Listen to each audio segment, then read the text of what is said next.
समंदर में इन्हें एक बहुत बड़ी व्हेल दिखती है और जब ये उसे अपने कैमरे से शूट कर रहे होते हैं तो हरमन, जो कि थॉर का सबसे पहला साथी था, वो इस बात से डर जाता है क्योंकि व्हेल उनकी राफ्ट के नीचे से निकल रही होती है। वो वहां से एक शार्प हथियार उठाता है जिस पर एक रस्सी बंधी हुई होती है और वो उसे फेंकने वाला होता है कि उसका साथी बोलता है कि इसे साइड में रख दो, लेकिन वो उसकी बात नहीं सुनता और वो उसे व्हेल के ऊपर फेंकता है जो कि व्हेल के शरीर में जाकर गड़ जाता है। अब व्हेल पानी के नीचे जाना शुरू करती है क्योंकि उसके हथियार में रस्सी बंधी हुई है, इसीलिए इनकी राफ्ट अब घूमना शुरू हो जाती है और इनकी राफ्ट यहाँ पर डूबते डूबते बसती है। इस बात पर हरमन की और इनके एक साथी की आपस में बहस हो जाती है। थॉर कहता है कि राफ्ट के अंदर कोई किसी को कुछ नहीं कहेगा, जिसको कहना होगा मैं कहूंगा क्योंकि इस राफ्ट का इंचार्ज मैं हूँ। अब धीरे धीरे दिन बीतना शुरू होते हैं और उनके पास जो रेडियो होता है वो भी खराब हो जाता है, ये किसी से संपर्क नहीं कर सकते और हरमन की दिमागी हालत भी धीरे धीरे खराब होनी शुरू हो जाती है। उसे शक होना शुरू हो जाता है कि लकड़ियां पानी एब्जॉर्ब कर रही है और धीरे धीरे रस्सियां जिनसे लकड़ियों को बांधा गया है वो पूरी तरह से टूट जाएगी और ये सब के सब डूब जाएंगे। दरअसल ये सारी बातें रेस्टोरेंट में उस आदमी ने कही थी जिनके पास थॉर सबसे पहले गया था और अब हरमन के दिमाग में यही बातें घूम रही होती है। इनके साथ वो आदमी जो कैमरामैन होता है, जो यहाँ पर सब कुछ रिकॉर्ड करने के लिए आया है, वो सेफ्टी एयरबोर्ड पर बैठकर राफ्ट से दूर चला जाता है ताकि इन सब को शूट कर सके।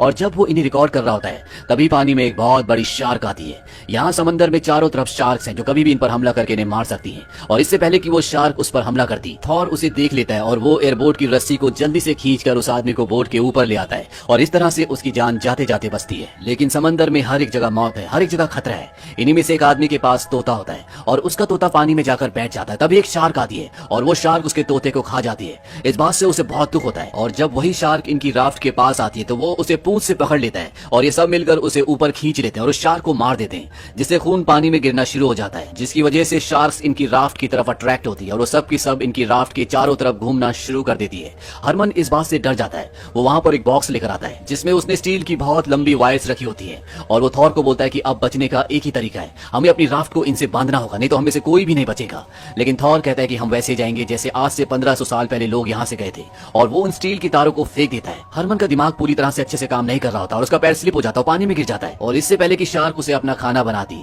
उसे पानी के ऊपर खींच लिया जाता है। ऊपर आने के बाद हरमन सबसे माफी मांगता है क्योंकि वो जानता है कि उसने गलती की है। यहाँ पर इनके साथ सबसे बड़ी प्रॉब्लम ये होती है कि इन्हें अभी तक ये भी नहीं पता कि ये सही रास्ते पर हैं भी कि नहीं। इनका नेविगेटर जिसका नाम एरिक है वो कहता है कि शायद हम सही रास्ते पर नहीं है, लेकिन थॉर को विश्वास है कि वो सही रास्ते पर है। और इतने लंबे सफर के बाद ये सब के सब मेंटली फिजिकली पूरी तरह से टूट चुके हैं और एक दिन एरिक, जो कि इनका नेविगेटर है, वो सेक्शन से, जो कि एक बहुत ही बेसिक यंत्र है जिससे दिशा का पता लगाया जा सकता है, उससे पूरी कैलकुलेशन लगाता है और वो थॉर के पास आता है और उसे बताता है कि ये सब बिल्कुल सही रास्ते पर हैं, ये पोलिनेशिया की तरफ बढ़ रहे हैं। और आज लगभग 3 महीने के बाद इनकी राफ्ट पर पहली बार खुशियां आई हैं। ये सब एक दूसरे के गले लगते हैं और साथ ही साथ अब इनका रेडियो भी काम करना शुरू कर देता है। ये रेडियो से कोडिंग मैसेज के थ्रू बाहरी दुनिया को मैसेज पहुंचाते हैं कि कैसे आज से 1500 साल पहले पेरू से कुछ लोग लकड़ी की एक राफ्ट पर पोलिनेशिया पहुंच गए थे। और ये खबर जब बाहरी दुनिया में पहुंचती है तो वहां पर एक हंगामा मच जाता है क्योंकि आज तक की जितनी भी थियोरी पोलिनेशिया के इतिहास के बारे में थी वो सब की सब बदलने वाली थी। और 7 अगस्त सन 1947 को जब इन सब को इस राफ्ट पर पूरे 101 दिन हो चुके हैं,